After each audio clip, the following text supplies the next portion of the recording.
Well, oh dear BBC, you know, I think it's time for a party. Let's begin.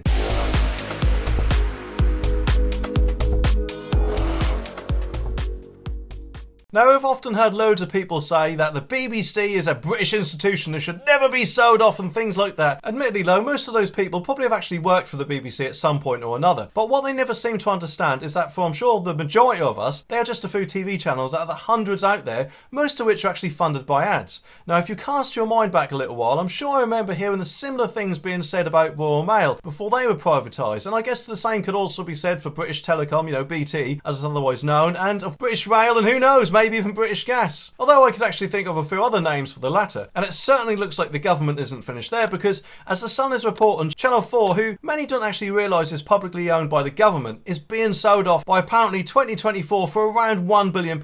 Which actually makes me wonder, could this be a dry run for possibly doing the same thing with the BBC in 2027 when the rather outdated, actually in my opinion, TV licence hopefully ends? I definitely hope so. And it would be quite interesting to know how the BBC would probably feel about this. So let's go across to the person who says he's in charge, Richard Head.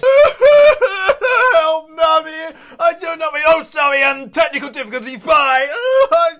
Channel 4 will be sold by the government in time for the next election. Ministers told the broadcaster tonight. It is the biggest privatisation since the Royal Mail was flogged back in 2013. A new flagship media bill will be at the centre of next month's Queen's speech, where the government legislative agenda for the year will be set out. New legislation will enable the sale of Channel 4, set up in 1982 under Margaret Thatcher as a disruptor to the BBC and ITV. The move is expected to spark a massive backlash after clashes between the channel and the Tories ahead of the 2019 election. Well, I hope you're paying attention, BBC, because your time of being funded by the public's money could soon be over. At least Channel 4 has ads to fall back on, so how about you do the decent thing and change your funder model before you're forced to? And yes, okay, I know I've probably got more chance of winning the lottery than that happening, which would actually be a miracle as I haven't even played it, but it's worth a try, isn't it? And also, with the 2024 election timing, hopefully that means it'll at least include some sort of TV licence scrap and pledge. Anyway, to be kept up to date with the latest news, make sure you click that subscribe button down there so you don't miss my next video.